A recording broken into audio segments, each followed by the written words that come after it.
Alam niyo ho, nako, napakasakit ho. At sabihin natin, parang hindi po katanggap-tanggap sa mga guro. Lalo na yung mga retirado rin, no, na nagsumikap sa kanilang profesyon bilang guro o teacher sa matagal na panahon. Alam niyo ho, mga kababayan, ay napakabigat ho itong binitawang salita ni Presidential Communications Office Undersecretary at pala sa Press Officer Claire Castro, na kung saan ay parang pinalalabas niya ho na may mga guro, hindi naman lahat, bagamat sabi niya may ilan, may mga teacher na nagtuturo ho sa kanilang estudyante ng mali. At particular na sinasabi niya, may mga lumalabag daw sa ganyang klase ng moralidad. So masakit ho ito, no? Para sa mga teacher. Alam niyo ho, napakahirap po ng teacher. Lalo na ho sa mga nakaraan. Ako ho, graduate ho ko ng isang public school diyan po sa San Jose del Monte, Bulacan, na kung saan, noong panahon na yun, mga kababayan, napakalit pa ho ng sweldo ng mga public school teacher. Bagamat ngayon, medyo maganda-ganda na at lumaki. At pinipilit na bawasan ho, no, yung bilang ho ng mga estudyante para mabawasan din ho yung yung trabaho at hirap po ng mga teacher dahil sa inayos po yan, no, ni Education Secretary Sani Angara. Pero sa ngayon ho, mga kababayan, ay ang pinakamatindi ho na grabe ho na binabanggit nitong si Yusek Claire Castro. Ang sabi niya, kasi naitanong ho sa kanya ito sa gitna ho ng nangyaring pamamaril diyan po sa Ateneo de Zamboanga, na kung saan ay dalawa po ang namatay na estudyante at isang estudyante at yung estudyante rin na di umano suspect at nagbaril sa sarili. So dito ho ay masyadong reckless ho. Masasabi ho natin ito ang pahayag ni Yusek Claire Castro. Ito sabi niya ho, babanggitin ko lang ho. At dapat daw ho yung mga kabataan natin nagagabayan hindi lamang ng kanilang mga magulang, kundi sa kanilang mismong paaralan. Ayun, pagkakasabi ho niya. At minsan po nating nakita mismo ang ibang guro ay lumalawag daw po sa ganitong klase ng moralidad. Sila mismo ay nagtuturo sa kanilang mga estudyante kung papaano magiging walang modo, lalong-lalo na sa mga nakakatanda o sa ibang tao. So yan po ang pahayag, no? Diretsahang pahayag po ni Yusek Claire Castro. Ito mas maganda, sinabi ko na ho kasi sinulat ko yung pagkakasabi ho niya, kayo na ho ang mismong makinig sa saktong sinabi ho ni PCO Yusek Claire Castro. Sinabi ho niyan sa kanyang press con dyan po sa Malacanang. Ito, panoorin po natin itong si Yusek Claire Castro. Natin nakita mismo ang ibang mga guro ay lumalabag sa ganitong klase ng moralidad. Sila minsan ay nagtuturo sa kanilang mga estudyante kung papaano maging walang modo, lalo-lalo na sa mga nakakatanda or sa mga ibang tao. Yan po, napanood nyo ho, mga kababayan, at talagang ewan ko lang ho kung hindi ho iinit ang ulo ho rito ng ating mga teacher. At siguro yung mga anak ho ng mga teacher o kamag-anak ng teacher na kung saan alam ho nila kung gaano katindi yung sakripisyo ng mga teacher o kanilang mga kaanak dito po sa pagtuturo. Alam niyo naman ho, dito po sa Pilipinas ay kadalasan ako ho, marami ho na mga naging teacher at mula sa elementarya, high school hanggang sa kolehiyo. Yung iba ho ang Pilipino ay talagang parang kapamilya na ang turingan. At yung mga teacher parang kasi sa mga noon, yung panahon ko, mga kababayan, ay bibihira na yung mga teacher. Kasi ngayong mga panahon ito, ang mga teacher batang-bata ho di po ba? At pero sa mga noon, doon ho mga bata, mga sa mga nakaraan siguro 80s, 70s, 80s. Yung mga teacher noon, kasi maliit lang ho ang sweldo lalo na sa mga public school, ay may kanya-kanya mga diskarte ho yan At syempre may mga sariling anak ho yan. Kaya natatandaan ko doon nagtitinda pa ho yan ng kasi may Nutriban pa ho ng matamis na bao, kung ano-ano ng mga pwedeng palaman para lang dagdag kita, ika nga, di po ba? Tapos may mga teacher naman na pwede mong lapitan kung anong problema mo at may mga ganun ho na mga teacher talagang kaya nga yung aking mga classmate at yung iba pa ho mga kilala ko ho na kung saan binabalikan ho nila yung kanilang mga naging advisor, 'di ba, yung mga teacher na si ganito matanda na kasi, 'di ba? At yung ibang mga estudyante na naging maayos naman ang buhay, naging matagumpay, tapos binabalikan nila yung teacher. So, yun po ay isang bilang pagkilala. Pero dito ho, masakit ho ito na pakinggan. Ito hong binanggit ni Yusek Claire Castro. Kaya dito po sa mga nanonood do sa atin, lalo na ho yung mga teacher, ano ho ang damdamin nyo rito? Kaya dito ho, mga kababayan, ay agad na nagbigay po ng pahayag din itong party list na katawan dyan po sa Kongreso sa mga teacher. Sabi ho nila, ito ho, Malacanang is pointing fingers yet again. Nagtuturo na naman ho ang Malacanang.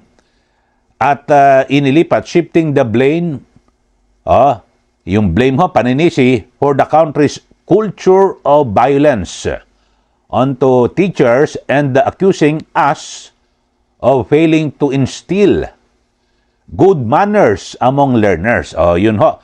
Ang sinasabi ho, mga kababayan, nitong ACT teacher sa party list, nagtuturo itong Malacanang at inililihis po yung issue. At yun nga, tinutumbok ko yung mga teachers. At sabi ho, such a reckless and insulting tirade is not only appalling but a blatant attempt to scapegoat teachers for problems rooted in a much deeper crisis that the government itself has helped create and perpetuate. So yan po ang naging mabilis na pahayag o tugon ng ACT teacher sa party list dito po sa naging pahayag ni Yusek Claire Castro. At siguro, bukod ho rito sa party list, yung mga individual ho, yung ating mga kababayan ng mga guro, ako sigurado ho ako na talagang sasama po ang loob Dahil sa masyadong reckless ho at pang-insulto ang ginawang ito ng Undersecretary ng Malacanang, yung Palace Press Officer. At bilang tagapagsalita, maaaring tatagusto ito sa kanyang amo na si Pangulong Marcos Jr. So sabi nga ho ng ACT Teachers Party List, nagtuturo na naman. At sa issue po ng, kasi na siyempre yung Malacanang may gusto hong masisi at para na may mas malalim na ugat tungkol sa krisis na naranasan po sa sektor ng edukasyon. Ito hong tanong na ito, mga kababayan, ay kanyang binanggit kasi tinanong mo siya tungkol sa shooting incident diyan po sa Ateneo de Zamboanga at inilabas po yung statement ng DepEd, ng Pangulo, tapos biglang nag-adlib ho siya. Alam niyo ho, meron pa nga ho siyang rito meron pa ho siyang ipinipilit na issue at iparirinig ko rin ho, mga kababayan, na parang pilit niya rin hong idinidikit ho rito sa mga Duterte, particular kay VP Sara Duterte, yung issue ng sinasabing assassin, nagbanta sa social media o kung ano man, ito hong si VP Sara Duterte, na kung saan isa po yan sa issue, di ba, na tinalakay po sa impeachment trial. So, yun po. At talagang parang lahat po ng mga issue, kinakailangan idikit po sa mga Duterte. Ito may portion lang ho rito, mga kababayan, na kanyang binanggit. Kasi pinutol ko lang ho ito, yung sa kanyang press con. Isinentro ho muna natin dito po sa mga guro na kanyang parang kinakawawa at iniinsulto. Ito, pakinggan ho natin, mga kababayan. At pilit niya ho na idinudugtong sa mga Duterte. Ito ho, pakinggan ho natin, mga kababayan. Ito pong si Yusek Claire Castro. Sana lang ay matupad ang ating kahilingan na maiwasan na rin po sana sa social media ang mga kapwa nating Pilipino nagbabanta ng buhay ng karamihan sa atin kapag hindi sila sumasang-ayon sa opinyon ng iba nating mga kababayan. Dito kasi nakikita na parang natotolerate pa ang pagbabanta sa buhay. Pagkilala na may assassin at handang pumatay. Hindi po ito magandang ehemplo. Kaya sa atin, sa lahat, magsilbing aral po sana ito. Huwag itolerate ang ganitong klaseng pananalita at huwag nating itolerate ang mga ginagawa na mapang-abuso, especially ng mga public servants natin. Kasi ito po ay magiging modelo na hindi dapat naman sana napamarisan. O, yan po, napakinggan nyo ho yung pahayag ni Yusek Claire Castro at talagang pilito no, na sa mga ganitong issue, kapag may nangyaring karahasan, ay talagang na talagang pinipilito no, na idikit pa rin no, sa mga Duterte. Talagang lahat to, no, yan po yung nagpapasindi sa kanya ng sigla ata eh. Pero sa pangkalahatan mga kababayan, at sabihin natin, lahat po ng mga teacher ay hindi naman perpekto. Tao ho ito na kung saan minsan may problema ho sa bahay, sa kanyang sariling pamilya, sa kanyang mga anak, papasok sa eskwela, siyempre, minsan talagang may mainit ang ulo eh. Masungit. Ganun ho talaga yung mga ganyang nangyayari na aktual po, no? Na, di ba, sa loob po ng silid-aralan. Pero, hindi ako naniniwala na na tuturuan niya ng mali. Yung kanyang estudyante. O ikaw, yung mga matatanda sa'yo, huwag mong irespeto. Huwag mong igalang, dapat wala kang modo. Kasi gano'n sinasabi niya eh.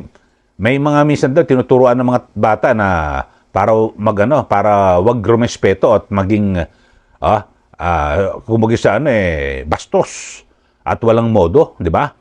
Sa ibang tao. So, yun po ang gustong palabasin no, ni Yusek Claire Castro. Ako naman ho, mga kababayan, sabihin natin, meron hong mga teacher na masungit. At talagang meron ding minsan na napanggigilan na estudyante. Di po ba? Napag-iinitan. Pero hindi ako naniniwala na aabot ho ito parang sa pambubuli. Pero sa kabilang banda, yung realidad naman ho mga kababayan, meron naman ho talaga ng mga teacher na talagang sabihin natin, di ba may mga napaulat ka, di ba may mga natanggal ho, nakasuhan, na nananakit po ng kanilang estudyante, di ba? Pero mabibilang ho sa daliri ho yun. Kumbaga sa isolated case ho yun eh. Di po ba? Kasi tao rin eh. Hindi rin natin alam na kung baka may pinagdadaanan yun, tapos biglang yung bata makulit, tao. Pero, hindi ho tama yun. Kaya dapat naparusahan yung teacher na yun. Pero parang ganun na ang magiging perception na may mga guro, dapat meron kang partikular na tukuyin. Kasi katulad ng mga dati, di ba, may mga inireklamo ng bata na sinaktan yung kanilang mga anak. At least yung talagang direkta na tinuturo na ito ang salbahing teacher. Dapat ho pangalanan ho ni Yusek Claire Castro yung sinasabi niya na may mga ilang teacher ang nagtuturo ng mali sa kanilang estudyante para maging walang modo o maging bastos. Di po ba? Kayo ho sa ating mga suki, sa ating mga viewers dito po sa ating channel, ano po masasabi niyo rito? Magbigay na po kayo ng comment dito po sa ating channel at sa mga bago lang po, subscribe na po kayo at huwag niyo po kalimutan na i-like at i-share. Sundan niyo rin po yung aking Facebook, FB page, Ka Eli Saludar at Eli Saludar. Maraming salamat.